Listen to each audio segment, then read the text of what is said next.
दोस्तों, अगर आपको स्पाइन सर्जरी करानी है तो आप अपना स्पाइन सर्जन चूज कैसे करेंगे? अगर आप देखें, हर हॉस्पिटल में एक स्पाइन सर्जन है। यूट्यूब में कितने सारे लोग हैं जो कहते हैं कि वो स्पाइन सर्जरी करते हैं। सोशल मीडिया में इतने लोग हैं, गूगल में इतने लोग हैं। आपको अपनी सर्जरी करानी है, शायद जिंदगी में आप पहली बार स्पाइन सर्जरी कराएंगे और आखिरी बार भी, और आपको वो सर्जन चूज करना है जो आपको बेस्ट रिजल्ट दे के देगा। तो आप वो सर्जन कैसे चूज करेंगे? क्या वो क्राइटेरिया है जो आपको हेल्प करेंगे ये जानने में कि ये सर्जन मेरे लिए ठीक है और ये मुझे अच्छा काम करके देगा? Hello friends, I am doctor Saurabh Kapoor. I am a senior spine surgeon working in Delhi NCR. मैं एक सीनियर स्पाइन सर्जन हूं और दिल्ली एनसीआर में प्रैक्टिस करता हूं। मैं एक्सक्लूसिवली स्पाइन सर्जरी करता हूं।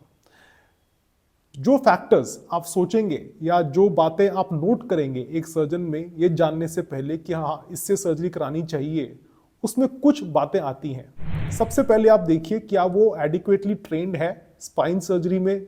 क्या वो अपने आप को जो स्पाइन सर्जन कहता है, क्या उसकी डिग्रीज भी उसको प्रूव करती है? एक स्पाइन सर्जन जिसको जो डिग्री जिसकी अच्छी है, जो एडिक्वेटली क्वालिफाइड है, उसके पास एक बेसिक एमएस या डीएनबी की डिग्री होनी चाहिए। उसके बाद में बहुत जरूरी है आजकल कि जो भी स्पाइन सर्जन आपका है उसको एक ट्रेंड फेलोशिप प्रोग्राम में से निकला होना चाहिए। और वो ऐसी ट्रेनिंग होनी चाहिए जिसमें उसने स्पेसिफिकली स्पाइन सर्जरी सीखने के लिए 1 या 2 साल डेडिकेटेड स्पाइन यूनिट में काम किया है।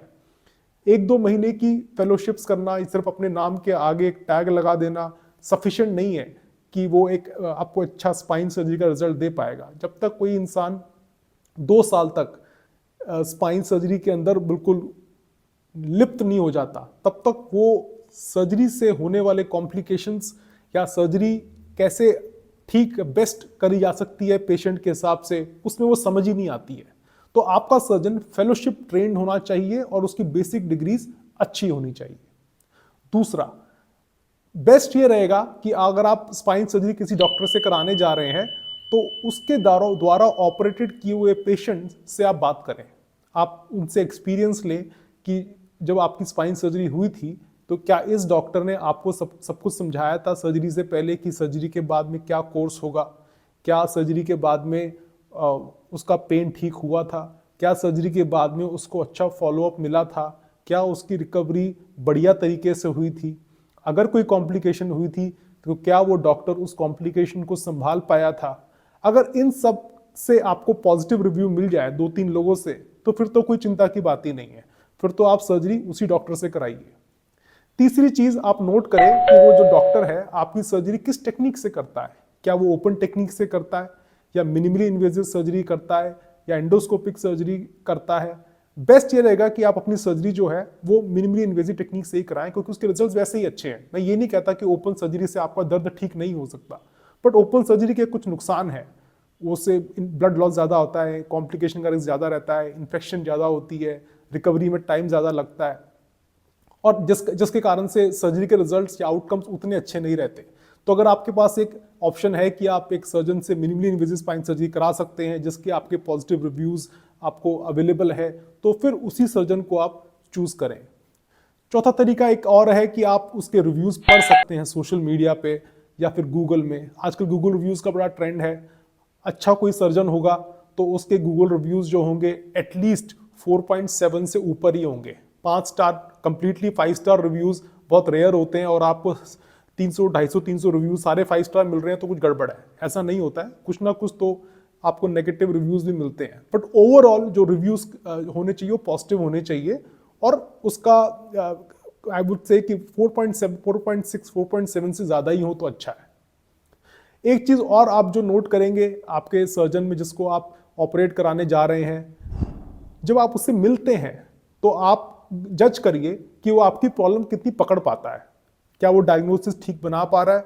डायग्नोसिस बनाने के बाद में क्या उसने आपको सारे ऑप्शंस दिए, मेडिकल ट्रीटमेंट और इंजेक्शन ट्रीटमेंट या सर्जिकल ट्रीटमेंट? कई बार ऐसा होता है, मेरे साथ भी होता है कि patients already support treatment non surgical लेके आ रहा होता है 1-2 साल से, तो उसको दोबारा से मैं दवाइयाँ देना शुरू कर दूंगा तो फिर उसका कोई मतलब नहीं है। उस केस से मैं सर्जिकल ट्रीटमेंट डायरेक्टली देता हूँ।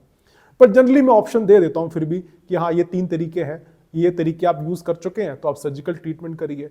तो उसने आपको डायग्नोसिस ठीक से किया, उसके बाद में आपको ट्रीटमेंट ठीक से समझाया, उसके बाद में सर्जरी जब आपको एडवाइस करी, तो उसके बाद में जो टेक्निक आपको समझाई, रिकवरी का जो प्लान बताया, क्या उसमें क्लैरिटी थी, इन सब से अगर आप कन्विंस्ड हो जाते हैं और ये सारी बाकी पिछली बातें भी उसमें फिट बैठ रही हैं, तो ये सर्जन आपके काम का सर्जन है और इससे आप सर्जरी करा सकते हैं।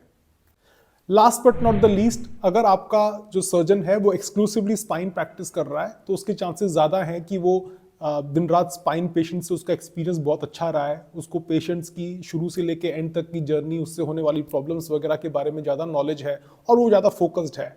तो अगर पिछली सारी बातों के साथ में अगर आपका सर्जन एक्सक्लूसिवली स्पाइन सर्जरी करता है, तो ये तो और भी अच्छी बात है। जनरली जो डॉक्टर्स मल्टीपल चीज़ें करते हैं, नी रिप्लेसमेंट भी करते हैं, स्पाइन सर्जरी भी करते हैं, ट्रॉमा भी करते हैं, वो सब डॉक्टर्स का ध्यान बटा हुआ होता है और वो एक चीज़ में एक्सीलेंस हासिल नहीं कर पाते, जिसके कारण से उनके कॉम्प्लिकेशन रेट्स भी ज़्यादा रहते हैं।